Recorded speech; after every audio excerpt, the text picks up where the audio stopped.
Voilà, bonjour, bonjour. Mais écoutez, c'est avec un immense plaisir que je suis devant une aussi noble audience. L'objet de ma présentation, alors j'ai bien compris que j'étais le dernier obstacle avant la pause, hein, je vous rassure.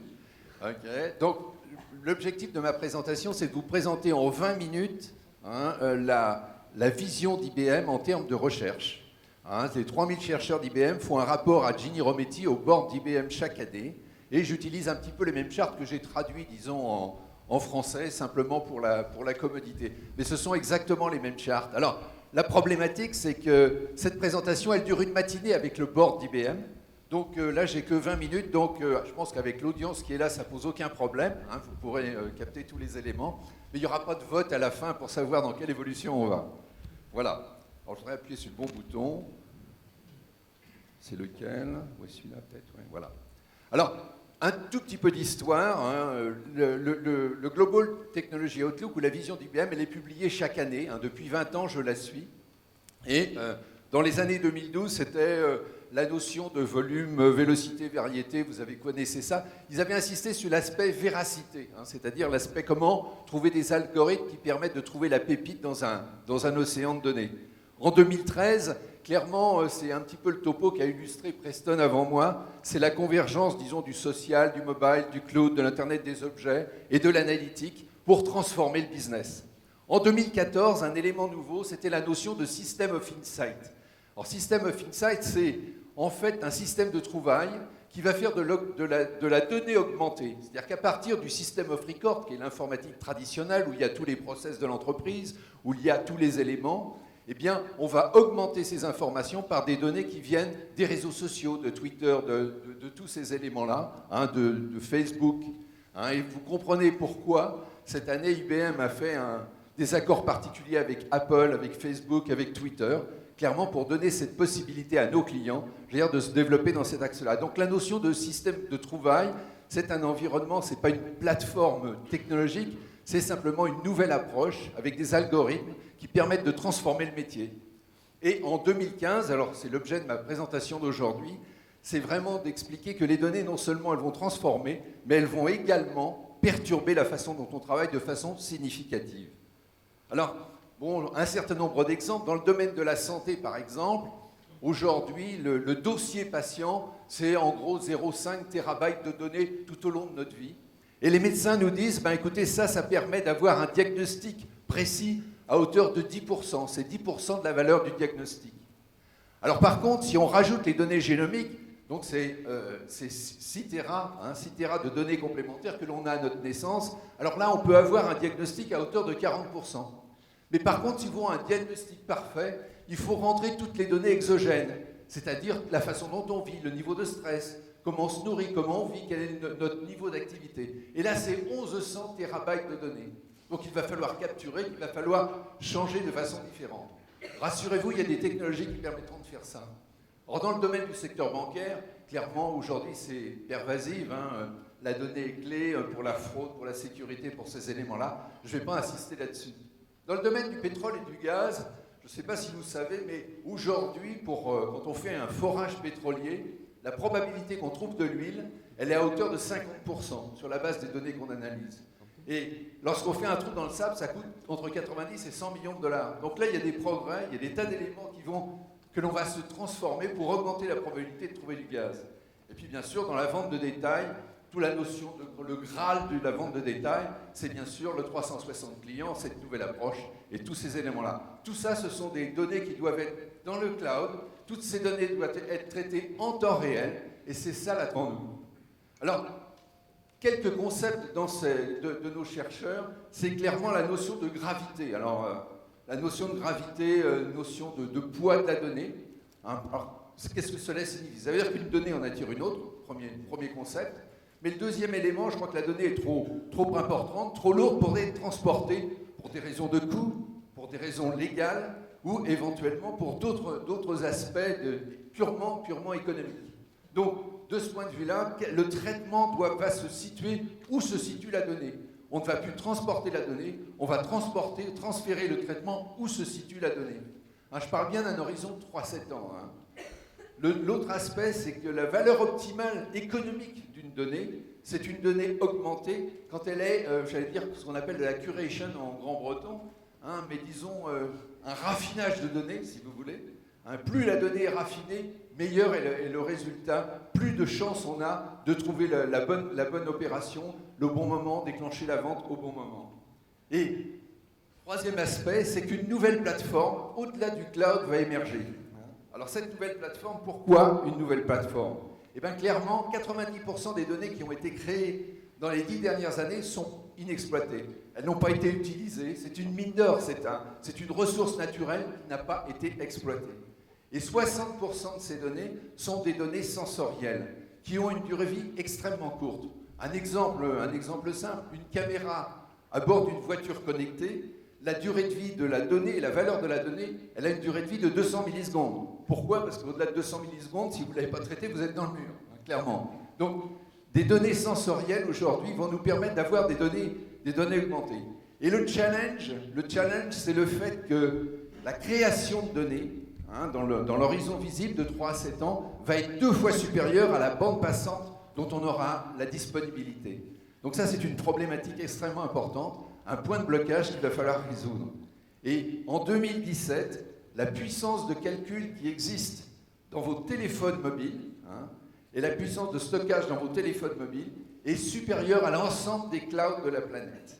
Donc clairement, hein, voilà l'illustration. Vous voyez, en 2017, la capacité de traitement des téléphones mobiles dépasse l'ensemble des clouds de la planète.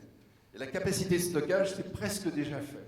Donc clairement, là, il y a une énergie qui va être utilisée, d'où un nouveau paradigme qui va apparaître, un nouveau paradigme au-delà du cloud. Hein, vous savez qu'en informatique, hein, vous l'avez vécu, hein, je vais dire, tout s'ajoute, rien ne disparaît. Hein, la technologie des mainframes aujourd'hui continue d'évoluer. On n'a jamais vendu autant de MIPS, hein, ou de capacité de traitement en mainframe qu'aujourd'hui, hein, que par le passé. Tous ces éléments. Donc au-delà du cloud, va se créer une plateforme, hein, qu'on va appeler Data at the Edge, je n'ai pas trouvé encore de traduction, hein, une plateforme nouvelle, hein, où les données seront traitées. 90% des données resteront dans les Data at the Edge, seulement 10% remonteront au niveau du cloud. Alors, quelques exemples. Le premier exemple, c'est le domaine de la sécurité, par exemple, sur les chantiers, hein, avec des wearables, enfin des capteurs qui seront dans les vêtements, dans les casques, dans ces éléments-là, qui permettront de situer chacun des employés, connaître son activité, voir où il se situe, voir les points de danger. Bien sûr, les informations seront traitées localement au niveau du chantier, sur le téléphone mobile du chef de chantier. On ne remonte pas ces éléments au cloud. On ne remontera que des éléments d'analyse complémentaires pour, bien sûr, détecter des paradigmes ou des éléments nouveaux. En termes de retail, en termes de distribution, clairement, dans le futur, quand vous rentrerez dans un magasin, on acceptera d'utiliser la capacité de traitement de votre téléphone mobile, hein, pour justement mieux analyser, votre comportement dans le magasin, analyser, si vous avez envie d'acheter, si vous avez la fièvre acheteuse, par exemple, quand vous passez devant un objet que vous avez pris en main, tous ces éléments-là seront analysés localement, au niveau du magasin lui-même, pour bien sûr détecter cet aspect. Hein, vous offrir un meilleur service. Alors bien sûr, il faudra le faire avec votre assentiment. Hein, vous accepterez éventuellement, moyennant win-win, hein, moyennant des promotions particulières, de partager la capacité de traitement de votre téléphone mobile. Et puis un autre élément, bien également, des nouveaux modèles économiques. Hein, c'est-à-dire si vous vous situez à un endroit particulier où il se passe un événement majeur, eh bien vous aurez possibilité de le filmer, de l'envoyer, peut-être de le revendre à CNN ou à une entité qui souhaite. Donc de nouveaux modèles économiques vont arriver à ce niveau-là. Alors, la bonne nouvelle, hein, vous allez me dire, c'est une capacité de traitement qui est colossale, qui est extrêmement importante. La bonne nouvelle, c'est que de nouvelles technologies arrivent justement pour résoudre cette problématique. Alors, une des technologies, ce sont les technologies Brain Inspire, on va dire des technologies neuromorphiques qui fonctionnent exactement comme notre cerveau. Alors IBM aujourd'hui, au niveau du laboratoire, a développé des technologies qui sont, on a mis dans un chip, hein, des neurones et des synapses. 1 million de neurones, 250 millions de synapses. Et cette technologie-là, aujourd'hui, on peut en créer un système. Alors vous voyez, il y a une image ici, avec plusieurs neurones, plusieurs chips de ce type qui sont assemblés. Alors l'avantage de ce type de technologie, c'est ça la bonne nouvelle, c'est que c'est extrêmement performant. C'est extrêmement performant et ça consomme très peu d'énergie. Alors, là, on a fait un benchmark. C'était à bord d'une caméra, d'une automobile. Eh bien, on a fait ce benchmark avec 1 million de neurones, 256 millions de synapses, et on capture l'image de la caméra. Et vous voyez sur la partie droite du chart, eh bien, toutes les images sont parfaitement capturées, ça marche remarquablement bien. Alors on a fait ce benchmark avec un quad-core Intel traditionnel. Eh bien, on s'aperçoit là que ce quad-core Intel aujourd'hui, eh bien, on perd 2 images sur 3. Donc une performance inférieure, mais ce qui est beaucoup plus important, c'est que dans le premier cas, on a consommé 200 milliwatts, et dans le dernier cas, 100 watts, 500 fois moins. Donc on a une technologie là qui, pour toutes les technologies, les éléments sensoriels, va permettre de transformer la façon dont on va vivre, travailler sur ces différents éléments. Donc ça, c'est la bonne nouvelle. Alors j'ai pris l'exemple de l'automobile, de la vision connectée. Aujourd'hui, une automobile, c'est 1 gigabyte par seconde qu'il faut traiter immédiatement. Donc ce type de technologie, bien sûr, va rentrer dans tous les véhicules connectés dans le futur, bien évidemment.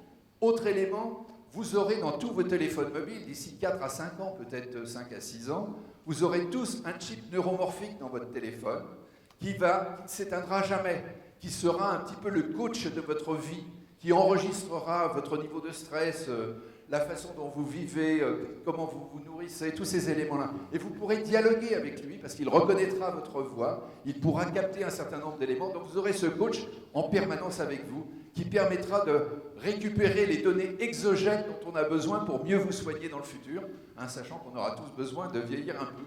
J'en parle un petit peu avec mes cheveux gris. Voilà. Donc, dans votre téléphone mobile, vous aurez ce type de technologie très bientôt pour être un peu le coach de votre vie. Et puis l'autre élément, c'est les caméras aujourd'hui.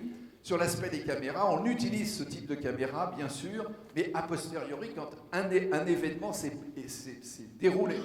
Là, l'objectif, c'est bien sûr d'être en temps réel et de pouvoir prévenir l'accident, prévenir les événements. Et pour le faire, clairement, ce type de technologie sera impératif, car les volumes sont tels qu'on ne pourra pas le faire sur des réseaux traditionnels ou tous ces éléments-là.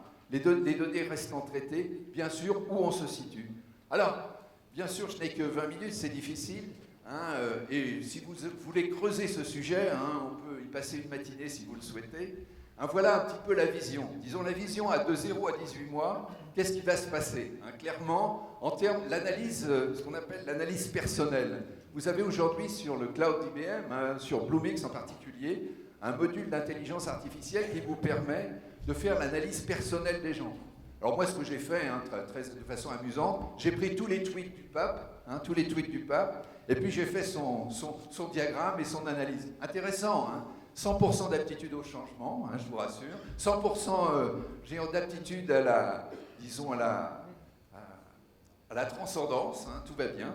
Enfin, c'est peut-être son service de communication. Mais bon, okay. Donc aujourd'hui, ceci est disponible. Bon, l'apprentissage personnalisé, clairement, la façon dont on va faire de l'éducation va être complètement transformée. On aura un coach personnel en fonction de ses capacités et tous ces éléments-là. Le raffinage à grande échelle, de données, je l'expliquais tout à l'heure pour les compagnies pétrolières. Vous avez parfaitement compris les associations que l'on fait actuellement avec Apple, avec Twitter, avec Facebook, de façon à aller beaucoup plus loin. Et bien sûr, le cloud hybride, le cloud, il sera forcément hybride. Mais là, j'ai des experts devant moi, je ne vais pas vous convaincre. Dans l'horizon de 18 mois à 3 ans, alors on va aller plus loin. On va donner des yeux à Watson. Vous avez tous, je pense, entendu parler de Watson, oui? Watson, ouais.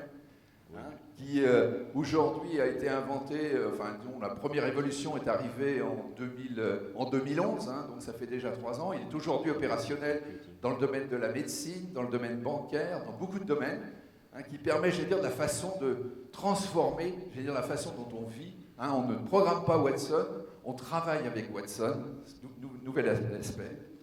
Bon, l'aspect, ça c'est l'aspect dialogue et raisonnement avancé, puisque Watson travaille en langage naturel. Il permet d'avoir des interfaces web qui seront complètement différentes, complètement différenciées, en fonction de la personne qui travaille. des plateformes cognitives symbiotiques qui travailleront, ce sera un ensemble de Watson qui travaillent ensemble justement pour transformer l'aspect recherche. Et quand je parlais de la recherche pétrolière tout à l'heure, au préalable de ma présentation, aujourd'hui, avec une Repsol par exemple en Espagne, on est en train de créer un environnement complètement transformant pour être sûr de ne pas faire un trou dans le sable quand on fait de la recherche pétrolière. Et puis, la notion de dialogue et de raisonnement avancé, ça existe déjà aujourd'hui. Si vous allez sur YouTube, vous faites Watson Debater, et dans cette petite anecdote, c'est notre senior vice-président John Kelly qui pose la question à Watson, faut-il interdire la vente des jeux vidéo violents aux adolescents? Et en 15 secondes, 20 secondes peut-être, eh bien, le système répond, il a consulté 21 millions de documents sur le net ou dans les Wikipédia, et il vous répond pros and cons. C'est-à-dire qu'il a un niveau d'analyse sémantique extrêmement profond. C'est ça qui va un petit peu transformer la façon dont on va travailler aussi. Et dans l'horizon de 3 à 10 ans, l'horizon de 3 à 10 ans, c'est clairement l'informatique neurosynaptique, celle que je vous ai présentée avec tous ces capteurs, ces technologies nouvelles qui sont au niveau du laboratoire aujourd'hui, mais qui bien sûr, dans cet horizon-là, seront, je pense, disponibles, avec toute la notion de système ad hoc, le système at the edge, les data qui seront traitées on top du cloud, sachant que 90% des données y résideront et ils seront traités à ce niveau-là. Et bien sûr, l'informatique quantique, mais je n'évoquerai pas ce sujet, c'est plus pour le domaine HPC. Voilà en gros ce que je voulais vous dire dans le temps qui m'est donné, extrêmement court. Si vous souhaitez en savoir plus, moi je suis prêt à venir me voir. On peut passer 1 heure ou 2 heures ensemble sur, j'allais dire, la présentation la plus complète, du Global Technology Outlook, toute cette vision, et bien sûr dialoguer et échanger avec vous. Beaucoup de ces technologies aujourd'hui, on les implémente sur le cloud IBM et sur SoftLayer. Par contre, il y a actuellement 12 modules de Watson qui permettent de faire de l'intelligence cognitive et de travailler ces éléments-là qui sont aujourd'hui disponibles. Vous pouvez les tester. Surtout, n'hésitez pas. Je publie sur le web tous les mercredis un journal, donc sur toutes les nouvelles technologies, tout ce qui se passe. Donc n'hésitez pas. Puis j'ai mon tweet qui est en référence ici. Je vous remercie de votre attention. Merci beaucoup.